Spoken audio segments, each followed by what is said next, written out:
Hello everybody, my name is Nemo and welcome back to the Win or Swap series. In the last episode we finally lost with Obedient Dead, unfortunately, but it was against a very good player, so I applaud him for winning there.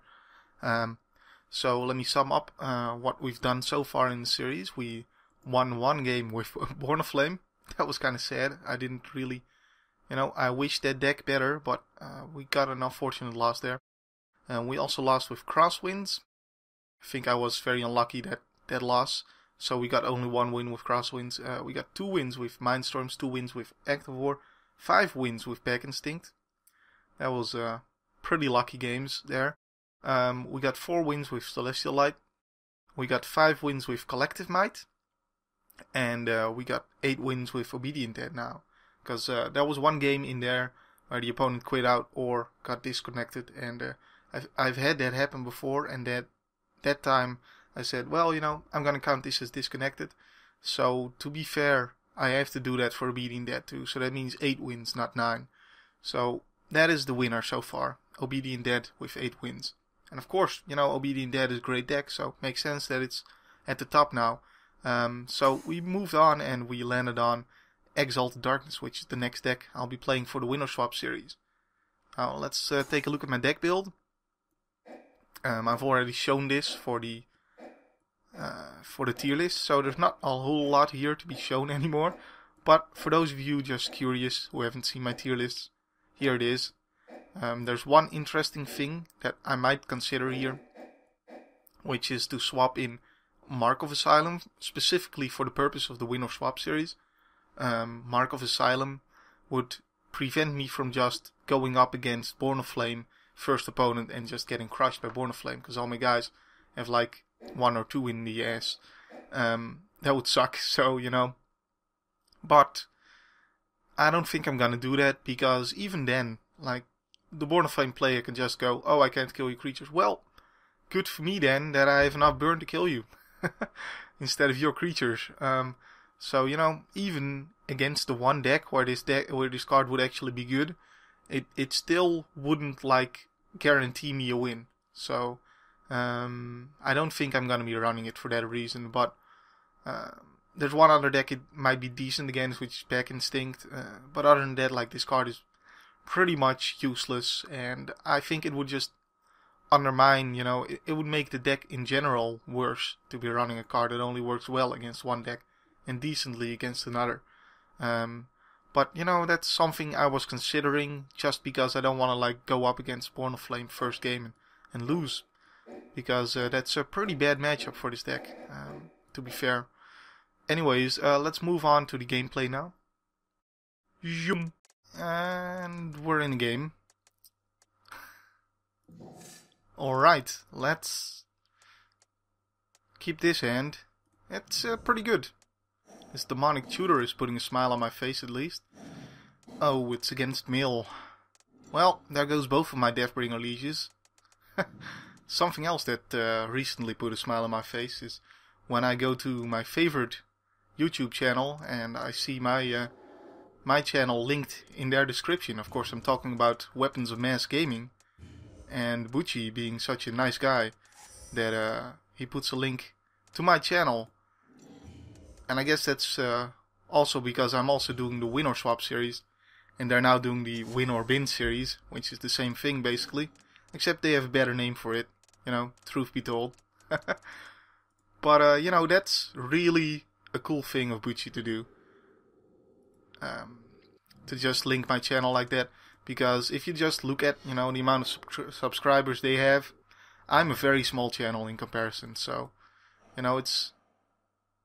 it's a very nice thing.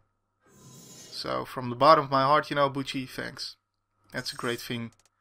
So, let's play Demonic Tutor, I assume. Or just get in there with the Knight of Infamy. Or Evolving Wilds. Well, he already showed me that he doesn't have Archive Trap, because I was freely able to use this Evolving Wilds. And I was an idiot and not immediately using that on my turn, by the way. Because that means he had to draw a step more to get that Archive Trap. I don't think I need 4 lands at the moment, so I'm just going to run this Knight of Infamy out there. Say go. At least he's running 60 cards, you know. The last mill player I played against was running like over 80 cards and still won. Because he was drawing all the right cards. Man, I don't know why people run so many cards in their decks. After all this time, I don't know. And it's not just, you know, that they're new players, because for some reason they do it with the mill pile. And they're all playing the mill pile. Like there must be some secret conspiracy for running 80 cards against me with the mill pile. I don't know, but either way, it's kind of hilarious. And looks like I only have removal spells. Well, Pillory is pretty good.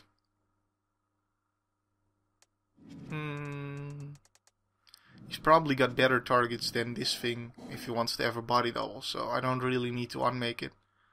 So let's Vindicate? Or I could Vindicate the Erasure, I guess. You know, I could just attack here, because if he blocks, I'm happy. I wouldn't mind him blocking. That at least, you know, puts some pressure off me, because that is a 10-turn clock, that thing. Alright, well, I guess we gotta Vindicate the Hedron Crab then. And he's gonna counterspell this? No. Alright, well, that's good. Gets rid of the Hedron Crab. They're pretty good, those Hedron Crabs, really. They're pretty underappreciated at times. But they can certainly help in milling people. So it's good to get rid of those. And I got, you know, a pretty big amount of removal, so... See, he's got 2 Jace's Erasures. He's off to a very good start.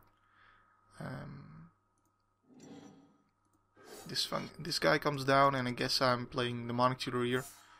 Still, I've already played Evolving Wilds once, so I'm going to guess he doesn't have Archive Trap, and I'm gonna have the Demonic Tutor either way, so I'm just gonna have to hope he doesn't have it. But it's a consideration. Let's do this first. Get myself a Swamp. I'll play Demonic Tutor. And I'm guessing that we just get... No. None of this. He got rid of both my... Yeah, he did. Alright, well, my big angel is gone as well. That's unfortunate for me. I guess I'm gonna have to just get Darklit Gargoyle, probably the best thing to get. And there is the Archive Trap, he did have it. Oh well, guess he drew it in between my first use of the Evolving Wilds. Yep, that's pretty good. That's pretty good for him.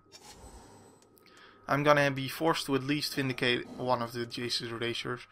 And I could have wanted to get the other enchantment removal in my deck if I knew he was gonna have Archive Trap. But you know, if I knew he was gonna have Archive Trap, I of course wouldn't even have Demonic Tutored at all. But good for him, good for him.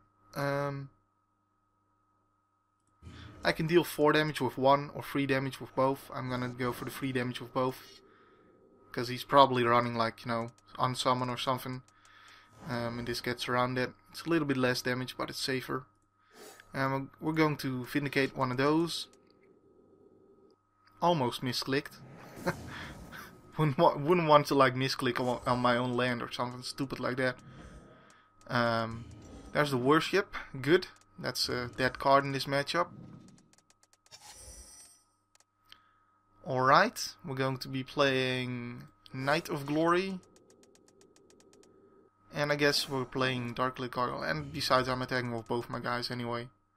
Because I know his deck is tricks. I know it. I just know it. There's no reason to be blown out by Into a Royal like that. Of course, he can still sleep. And stuff like that.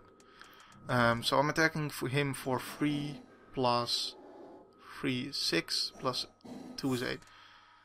Or I can simply pillory his chance. Well, it depends on what he gets actually. He can get Vindicate. There's a lot of things. He can get Demonic Tutor. That will be fine. He's getting Vindicator? Unmake. Okay, he's gonna unmake, I guess, the Darklit Gargoyle. I would imagine. That would still give me 3 Exalted. That would mean I can't kill him this turn, okay. Because then I'm attacking him for 5 or for 5. Either way, I'm attacking for 5, basically. And that takes him to 1 with the Pillory of the Sleepless. Gives him 1 turn to kill me. Or I play Avensquire and I deal him 6. That's also no good. Nope. He can't like unsummon his... Well, he can drop land, unsummon his guy and play him again. That's the only reason I would want to unmake it.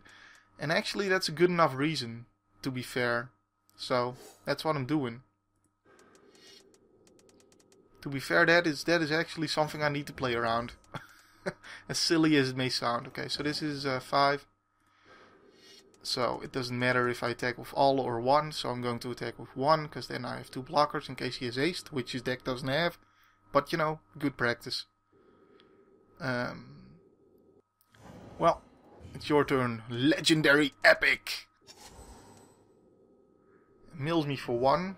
You know, there's plenty of cards in his deck that can win him the game at this point. Tell him in performance. Might be 1. Nope, it isn't. Alright, well, that is the win. For me, he has no cards in hand, alright. Oh no, I forgot to remove his guy. Oh, wait a second. Nope. Protection from white. Yeah, there's no way to Stevens him. So, we're not gonna even try. Although... No, there was really no way to Stevens him. Alright.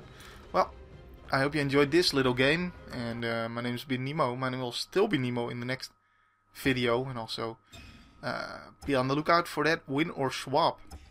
Because hopefully I can get some more wins with Exalted Darkness. I like the threat. I like this deck a lot. So, thanks for watching and have a great, wonderful day.